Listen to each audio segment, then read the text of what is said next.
organização uma organização não governamental. Não, vou fazer só mais uma vez. A Ana vai-nos falar ai, foda-se. Isto não costuma acontecer assim. Depois, para ti não, porque tu não sabes.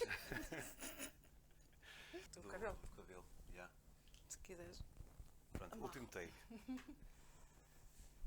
Último take.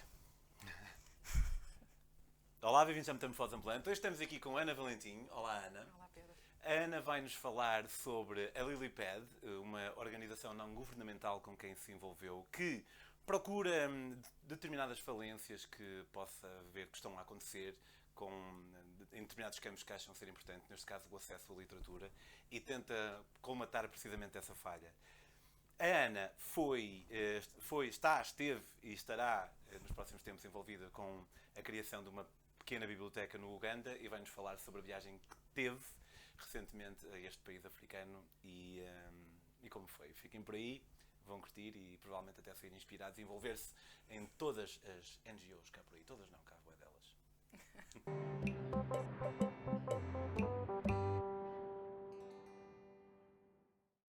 Olá, Ana. Olá, Pedro.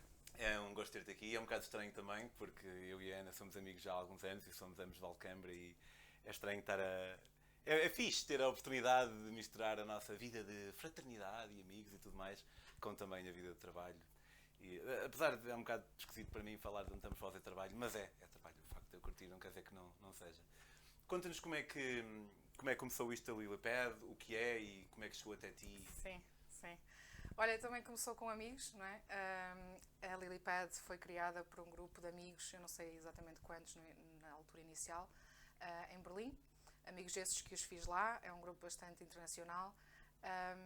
E eu envolvi-me com eles em questões de angariações de fundo, de eventos, um bocado de voluntariado ali e acolá. Mais recentemente, na minha função enquanto profissional de ser responsável por recursos humanos, tentar mobilizar as empresas naquelas fases de Natal em que há doações, em levar essas doações para a Lilypad, porque me identifico bastante com a causa, com a questão da educação e com a questão de... Eles fazem mais algumas coisas além de literatura e educação e assim? Acho que o objetivo é mesmo criar acessibilidade a livros em comunidades que não o tenham. Entretanto, foi assim que começou, e começou por criar uma biblioteca no Uganda, foi a primeira, depois em Marrocos. Eu acho que a ligação a Marrocos é porque a fundadora é marroquina, e depois em Berlim, mais recentemente, quando foram criados os campos de refugiados, na altura que houve o movimento de sírios para a Alemanha. Então, neste momento... Faziam bibliotecas lá nos campos de refugiados? Exatamente. É aquele à beira do aeroporto abandonado? Tem três campos e estão assim em zonas diferentes. Tem um mais em baixo, sim, que deve ser esse. Tempelhof? Sim, perto. E depois tem outros mais do lado oeste-norte, e outra também mais a sul. Em Marrocos são duas. Uma delas, eu não sei bem a outra, mas uma delas sei que era uma instituição que acolhe miúdas que sofreram violência, ou que não têm pais, ou que não têm quem queira tomar conta delas. No Uganda são duas também. A inicial era dentro de uma escola e a outra é numa comunidade, numa vila.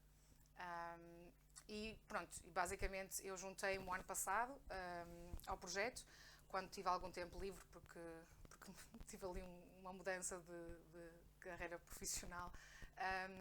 E juntei-me a eles a convite, porque eu já estava envolvida e já os ajudava de várias formas, e fiquei responsável pelo Uganda. Como todos sabemos, o ano passado as coisas ainda não estavam muito funcionais, então o que acontecia nessa altura no Uganda é que não havia... as escolas estavam fechadas, e estiveram fechadas até ao final do ano passado, no total de 2 anos. E então a biblioteca tornava-se assim um pouco... o sítio, tipo um ATL, aquilo que nós aqui chamamos de ATL. Um espaço, os miúdos vão para lá, jogos, livros... Mas é uma biblioteca, tipo mesmo biblioteca, eu disse pequena biblioteca, eu tinha ideia que era assim uma coisa mais micro. Sim, mas dependendo da comunidade... Claro, não estou a descontar. Coisas micro têm um impacto enorme, e eu tipo só me apercebi que depois lá ou... é um bocadinho maior, o dobro. Okay. O dobro. Mas... Portanto, sim, não é micro, é pequena, não é micro. Micro é tipo uma cabine telefónica. Não. Pronto, é pequena. Não, tem uma mesa, mas, por exemplo, o chão é cimento e não tem nada Melhor terra. de fancy decoração. Sim, é verdade. Mas pronto, as coisas estavam assim um bocado complicadas.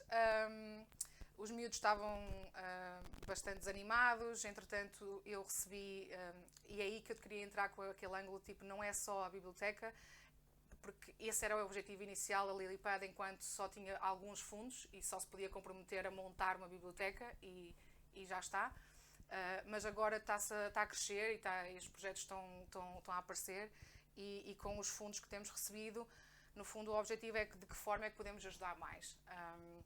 E no caso do Uganda, nós temos a nossa gestão com livrarias fora de Berlim é que temos que... bibliotecas. Está em Berlim há muito tempo, então diz livraria que é library. Exatamente. Acontece. A nossa gestão é feita com local champions, ou seja, pessoas que nós identificamos no terreno, com quem podemos manter um contacto e que transferimos o dinheiro e que gerem esse dinheiro por nós. Como é que encontram o local champion?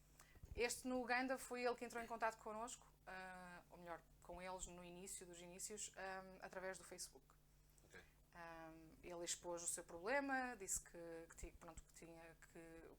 estava numa comunidade que os miúdos não tinham acesso a quase nada e se nós podíamos ajudar, e foi isso que aconteceu na altura. 2 ou 3 pessoas do grupo foram lá e montaram a biblioteca.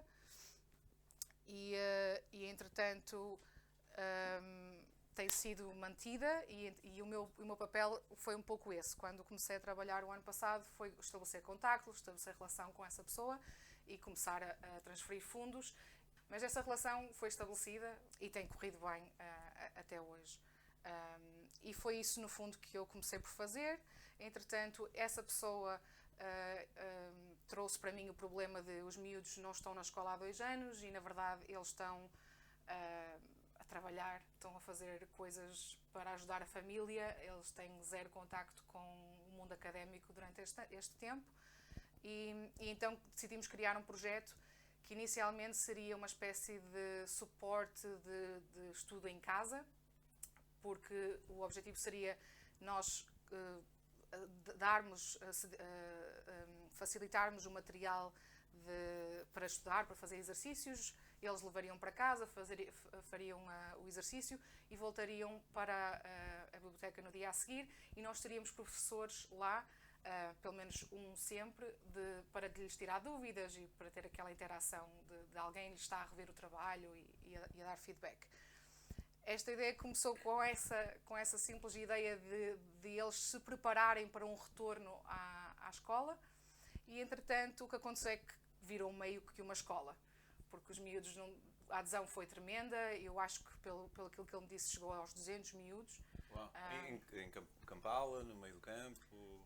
Sim, é perto de Jinja. Mas... Só sei que existe Kampala, eu nunca lá fui. Jinja é tipo o porto do Uganda, acho eu. Okay, então, okay. Perto de Jinja, mas tipo no meio do nada. Okay. E pronto, e o que era um bocadinho borderline com ser proibido, não é? Porque as escolas não estavam abertas porque o governo dizia que não. Mas nós tínhamos autorização do governo para fazer esse projeto. Portanto, estávamos razoavelmente cobertos, mas a adesão foi tanta e chegou a um ponto em que os miúdos não faziam nada em casa, porque não têm as condições para o fazer em casa, mas passavam o dia lá a fazer. Okay. O que é ótimo de ouvir, porque o teu investimento tem um retorno imenso, mas ao mesmo tempo nós chegamos a ficar assustados com o facto de termos tanta gente a conviver quando existem regras contra isso.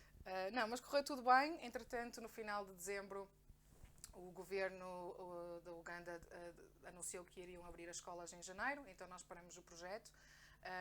Ainda estamos a fazer um projeto semelhante, mas mais de apoio à reinclusão, porque o que aconteceu é que os miúdos foram postos em níveis superiores àqueles que deveriam. Ou seja, eles não tiveram um ano completo de escola e foram passados para o nível seguinte. Ok. E então, ou seja, nós estamos a fazer, mas agora o mesmo projeto, mas só aos fins de semana e mais como suporte para eles não desanimarem e não largarem a escola, por acharem que é muito difícil. Então, começou como uma ideia, foi se transmutando e acabando com uma ideia de uma cena que não é completamente diferente, mas bastante diferente. Mas bonito, de certa forma, eu acho que sim. esse processo. Eu acho que sim. Eu acho que sim, ou seja, não é aquela ideia de livraria, mas é algo que esperemos que tenha um bastante impacto, não é?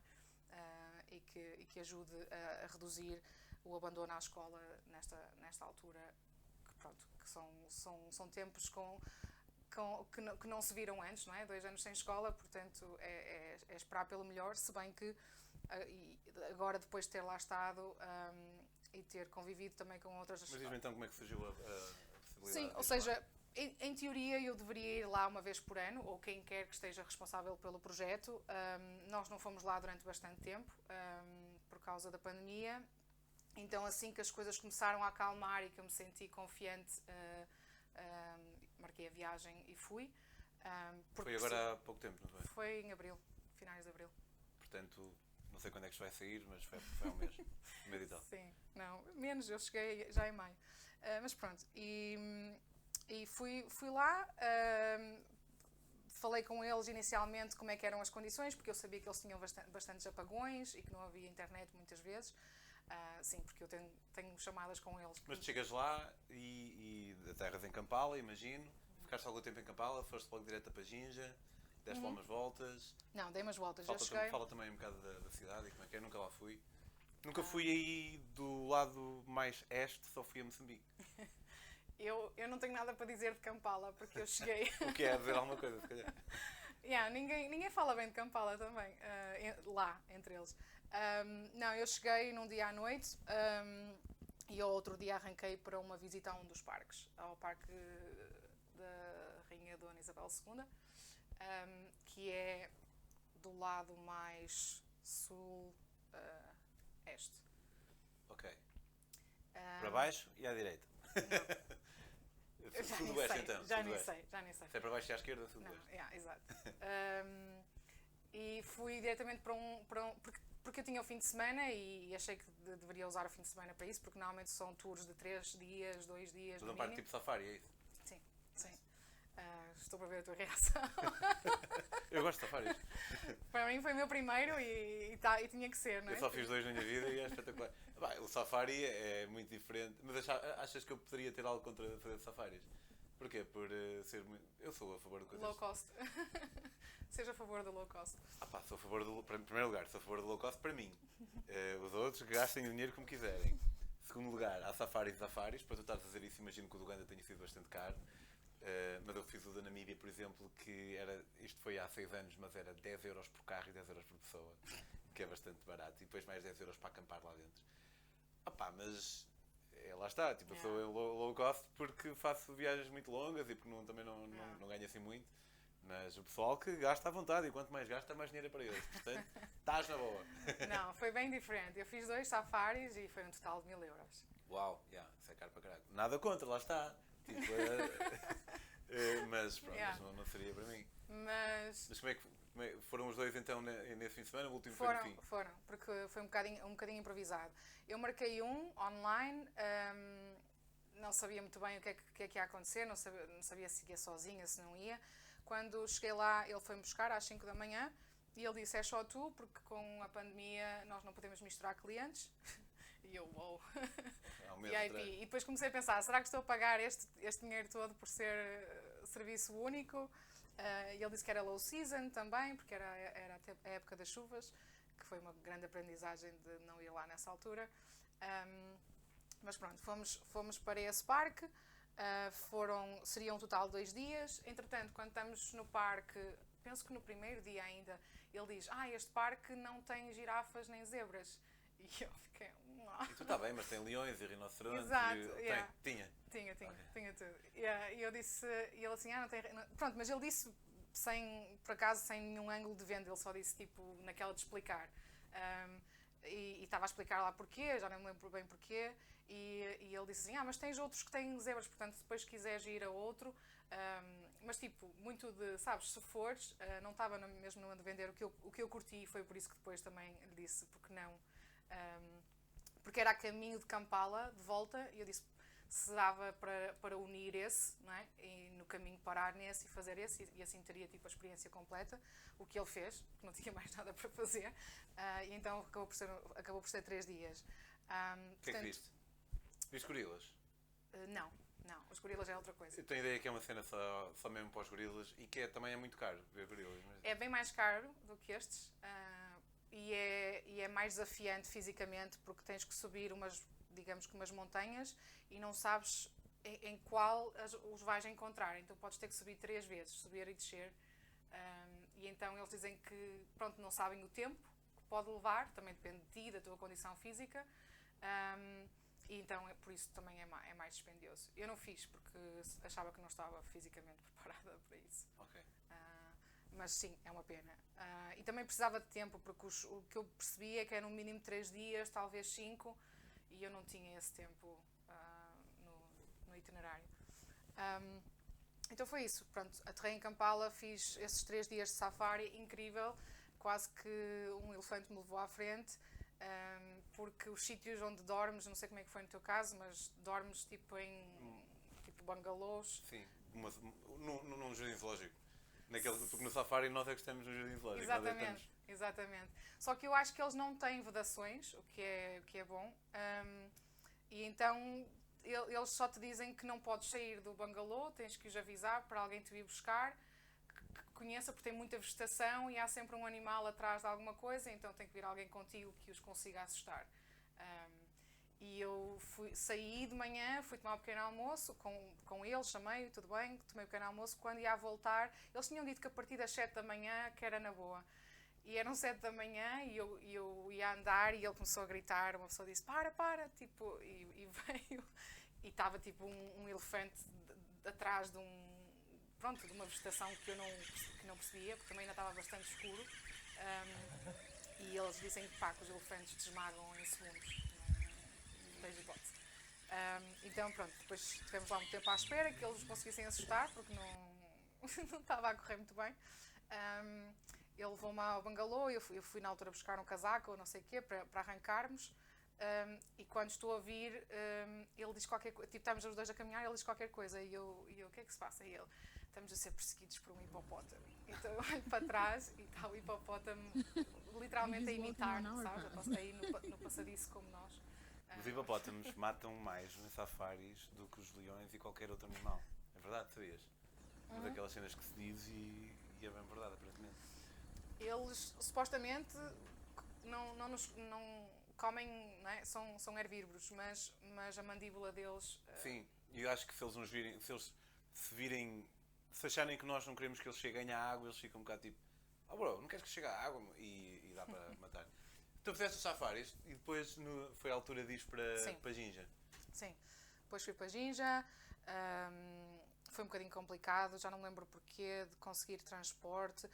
Porque o preço da gasolina aumentou imenso e então depois aquilo parecia um bocado uma feira, não havia regra, toda a gente pedia balúrdios. Eu, entretanto, acabei por ligar a esta pessoa do safari, porque eles acabam por ser um bocado um faz-tudo a nível de transporte, e eu disse, se tiver alguém que vá para Jinja, que me leve, e foi isso que aconteceu. Quanto tempo é que era? É tipo, depois isso é outra história, as estradas, supostamente deveria ser umas 2h30, mas eu acho que demorei para aí 5 ou 6, porque trânsito é constante, e partes sem estrada. Sim. Isso, acho que nunca estive lá, mas acho que não há de ser muito diferente do oeste. Exato. Pronto, depois cheguei lá, final do dia, finalmente conheci o Moses, que é o nosso local champion, e a filha dele, que é a nossa, é responsável pela biblioteca. Estou aqui com cuidado de não dizer palavras em inglês. E pronto, e fui com eles para a aldeia, eu ia ficar com eles. Eles têm uma espécie de tipo um quarto extra, porque recebem voluntários. Mas eu não estava bem à espera das condições que tive, não é? Porque eu falei com Porque eles... eram boas demais. Eram muito boas. Excelentes. Não, porque eu falei com eles antes de ir e tinha-lhes perguntado, tinha-lhes dito que eu tinha que trabalhar, que eu também tinha que trabalhar O trabalho normal. o trabalho normal e que precisava ter aquela garantia de internet e eletricidade e voluntariei-me a ficar na cidade. E eles disseram, não, fica connosco, não sei o quê, vai tudo correr bem. Eu chego lá, começa a chover, apagão total, não há luz. A chuva é tão intensa, porque é a época da chuva, ou seja, chove muitíssimo durante 2 meses e depois para, mas a chuva era tipo tão barulhenta, porque depois tens os tetos que é tipo de latão. Yeah. Eu acho que dormia melhor numa discoteca do que ali. Era ensurdecedor, eu tentei Parece que estás num estádio, não é? Tipo, uau! sem parar. Eu acho que tenho um vídeo sobre isso. Eu meti os fones com isolação de som e nada. E fiquei logo assim um bocado estressada, a pensar como é que eu não consegui manter o meu trabalho que eu tenho aqui. Eu desligar o computador, passado umas horas, né, acabou. Mas pronto, tentei-me desligar um bocadinho daquilo no dia seguinte, só que no dia seguinte, quando acordo, está tudo alagado, ou seja, as estradas desapareceram. Uma coisa que o Uganda tem é que o solo é tipo barro, então com a água tudo se move. Então o que antes era uma estrada Agora é um lago e quando secar é um buraco. E então o que eles fazem diariamente é deixar secar e depois ir lá com enxadas e tentar nivelar a estrada para eventualmente conseguirem sair com uma moto. Okay. Mas pronto, tentei-me desligar um bocadinho disso, cancelei alguns meetings que tinha e fui para a livraria e estive, no fundo, a tentar perceber como é que era o espaço. A minha ideia lá era simplesmente dar-lhes um pouquinho um boost de energia, ver coisas que faltavam, ir comprar, percebes? Tipo, eu sei que eles tinham alguns problemas com a internet, só um computador tinha acesso à internet e eu pensava, mas porquê?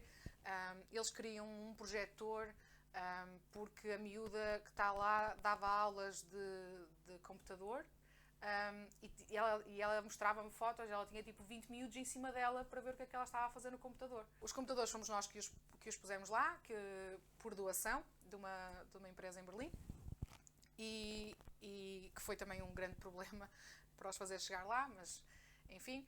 E pronto, e depois havia problemas do tipo, os computadores não têm internet, ela não consegue dar uma simples aula porque tem tipo 20 miúdos em cima a tentar ver o que ela está a fazer. Então eles criam um projetor. Entretanto, quando eu cheguei lá, eu disse, eu acho que no fundo aquilo que ela precisa é simplesmente de um ecrã, de algo que ela consiga ligar ao computador e consiga, sabes, projetar para uma sala, mas um projetor, eu não sei se seria exatamente algo que eles conseguiriam manter e que conseguiriam arranjar com qualidade, porque eu não consegui ver projetor em lado nenhum, só com aquelas coisas micro que sei que não valem nada. Então decidi comprar uma televisão, que é tipo o sucesso. Com cabo HDMI? Sim. E pronto. E para além disso, a televisão lhes proporciona muito mais, porque eles podem ver vídeos, YouTube, podem fazer muito mais, porque hoje em dia todas as televisões são Smart TV. Então, neste momento... compraram logo uma Smart TV? Neste momento é uma Smart TV. Eu não tenho uma Smart TV. Como assim? Tenho aquelas penzitas de Android que faz quando? Não, mas foi. E era mais barato que o projetor e dá-lhes muito mais possibilidades, porque eles têm o YouTube e têm canal da Disney, etc, não é? Só que com isso veio outra consequência, que foi o Moses, o local champion, disse que precisa de segurança, porque neste momento com uma televisão lá... Uau, ele não... Tipo, uma pessoa...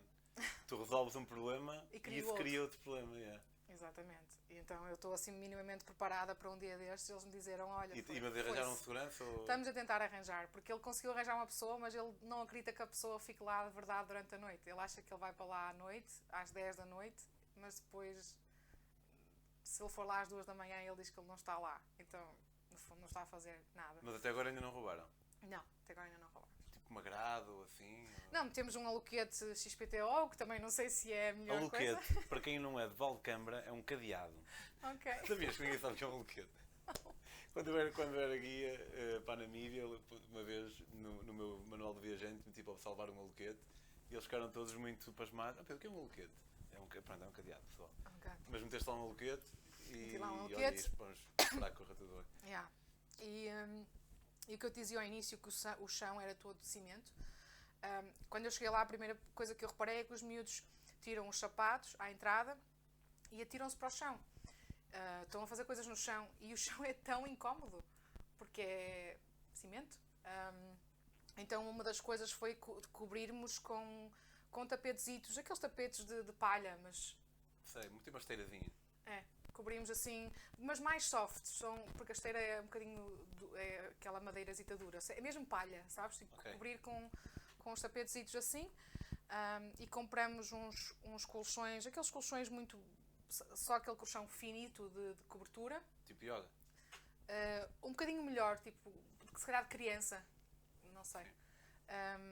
E desta forma ela consegue ter a televisão, ter o computador e ela a fazer alguma coisa no computador e a projetar na televisão e consegue ter uma sala de aula quase, com os miúdos sentados no chão e não no cimento. No chão, nos colchões e não no cimento. Portanto, duas coisas mínimas, a questão de cobrir o chão e de lhes dar mais aquele espaço de, sabes, de estar em casa. E a televisão que neste momento também estamos a tentar perceber, eles querem estabelecer algumas, melhor, a intenção é estabelecer alguma parceria com, por exemplo, escolas que não sejam do Uganda e que queiram dar aulas virtuais para aquele grupo, para aquela vila. É interessante porque às vezes uma pessoa acha que basta pensar e ser criativo e consegue resolver os problemas à distância, mas a verdade é que tu estando lá, tu vês os putos todos deitados no chão no cimento, vês os putos todos à volta do computador e acabas por ter uma noção completamente diferente. Outra das coisas foi, eu também levei uma mala só com coisas, com jogos e coisas assim, e também foi muito interessante eles verem jogos, por exemplo o Uno, que é um jogo que eles têm, o nome não lhes é estranho, tipo, já ouvi, mas não fazem ideia do que é, nunca tocaram, nunca jogaram, e então depois tipo, ensinem-los a jogar e depois vejo aquele pessoal que começa a perceber o jogo, começam a ensinar aos mais novos, um que quer jogar xadrez e começa a ensinar ao outro a jogar xadrez porque quer um parceiro para jogar, então tipo, os jogos foi assim uma coisa, eu tentei focar-me em jogos lúdicos, não sei se é a palavra certa, Sim. mas foi incrível, sabes? Porque o que aconteceu depois foi que houve 6 dias sem luz. 6 dias? Uau! O pessoal também não tinha um gerador? O gerador queimou no meio deste processo e então tens os miúdos a pintar e a jogar jogos o dia todo e super entretidos, e quando eu percebi que se não fosse isso estavam, sei lá, na rua a ver alguém a passar porque não tem esse tipo de atenção em casa. Também vi outras situações, obviamente, tipo, eu estando lá, eu acho que eu significo dinheiro para muitas daquelas pessoas e tive campanhas, tive pessoas a vir ter comigo e pedir-me se eu podia arranjar alguém que financiasse os estudos, que eu sei que é algo que também tu já fizeste, não é? Ainda faço, sim. E neste momento é uma das coisas que tenho que resolver, porque isto não tem tanto a ver com a Lilipad, mas tem a ver que neste momento tenho tipo 6 miúdos que o meu local champion já certificou que são realmente casos legítimos, de que agora com a inflação e tudo mais, que os pais disseram que não dava, e vou tentar arranjar pessoas que queiram patrocinar esses miúdos para acabar os estudos. Mas isto não tem tanto a ver com a Lilipad, porque a Lilipad não pode fazer isto one-on-one porque não tem esse tipo de investimento. Percebes? Tem que fazer coisas mais em escala. Sim. Mas pronto, ou seja, entretanto, em termos da minha experiência, eu estive lá aquele dia, depois percebi que não ia conseguir trabalhar ali, portanto saí da vila, disse ok, tenho que ir para a cidade porque eu tenho compromissos laborais que tenho que cumprir. Fui para Jinja. Em Jinja fiquei aquilo era uma espécie de um casarão com vários quartos, era tipo um Airbnb diferente. e por coincidência, as outras pessoas que estavam a alugar os outros quartos eram pessoas como eu, que estavam a trabalhar para NGOs e que estavam lá a passar temporadas. Então foi bastante interessante ver outras histórias e outras organizações bem mais desenvolvidas e bem mais complexas, e partilhar também um pouco de histórias. Pelos vistos, existem muitos problemas com droga e eu não vi nada, mas existe, e essa instituição tenta retirá-los da Que tipo rua. de droga? Eles dizem que ela explicou-me que é uma coisa que se consegue nos aeroportos. Eu acho que é tipo um gás qualquer. Mas pronto. O ser humano é bem criativo para apanhar moca. Exato. Mas pronto, acho que o nível de degradação é muito grande e é tipo como se fosse heroína. Pronto, eles são expulsos de casa, estão na rua, não fazem mais nada do que tentar procurar fundos para arranjar mais daquela coisa que eu não sei bem o que é. E essa instituição em si tenta retirá-los da rua e tenta reinseri-los nas famílias com um processo bastante interessante. Mas pronto, ou seja, depois fiquei na cidade. Foram 6 dias que se seguiram sem luz, o que eu achei que fiz a decisão certa. Eu tive 15 meses em África e acho que não tive mais que... Não, se calhar tive, mas foi mesmo no meio da selva. Yeah. Opa, não sei bem porquê, mas pronto. Entretanto, voltei de Jinja depois do projeto. Passou tudo muito rápido, na verdade, mas pronto, eu ia para a vila de moto, é uma moto tipo mototáxi, pronto. E era, na verdade, a forma melhor de o fazer, porque se não havia estradas, a moto consegue sempre arranjar uma alternativa. Mas era um percurso que devia demorar 10 minutos e demorava para aí 30 ou 40, mas ia para lá todos os dias de moto e vinha. E pronto, e foi isso. Fizemos uma festinha ao domingo, que eles costumam fazer uma vez por mês, que aí era eu o centro das atenções. Foi aí que conheci professores, pais, tipo, toda a gente a agradecer, porque se não fosse a Lilipad, meu Deus. E pronto, e depois vim-me embora. Não fui para Kampala de novo, fui para Entebbe, que é a cidade onde há o aeroporto. É tipo uma subcidade muito perto da capital. E lá só fui visitar o Jardim Botânico, e pronto, e depois apanhei o meu voo de volta. Muito bem, muito obrigado. Há aqui um tipo de interação diferente que as pessoas podem ter. Não sei, falem com a Ana. Qual é o teu Instagram? Anneval. Anneval é a única. Sim, ANNEVALE. Se porventura quiserem envolver-se em patrocinar a escolaridade a outros putos, como ela estava a dizer, por favor, não hesitem. E também sigam-na para estas e outras aventuras. A Ana acabou de vir de fazer vários meses em teletrabalho pela América Central e do Norte, ou melhor, México e América Central. Portanto, a Ana dá as suas voltas, podem segui-la em Anneval. Se quiserem seguir as minhas próprias aventuras, podem fazê-lo no Instagram em Pedro on the Road. E já agora, como têm percebido, a Metamorfose está sempre a mudar, o estúdio é sempre diferente. Talvez este aqui eu vá usar algumas vezes. Mas se quiserem apoiar a sustentabilidade deste projeto para que ele possa ser cada vez melhor, tipo ter 2 câmaras em vez de ter só uma, já vi que é isto, não tem jeito nenhum. Podem apoiar o projeto em patreon.com/metamorfoseambulante. 2€ por mês, não é nada. Outra maneira que tem também de apoiar a Metamorfose é comprando estes livros daqui ali, de Portugal a Singapura por terra, de Portugal à África do Sul, de bicicleta.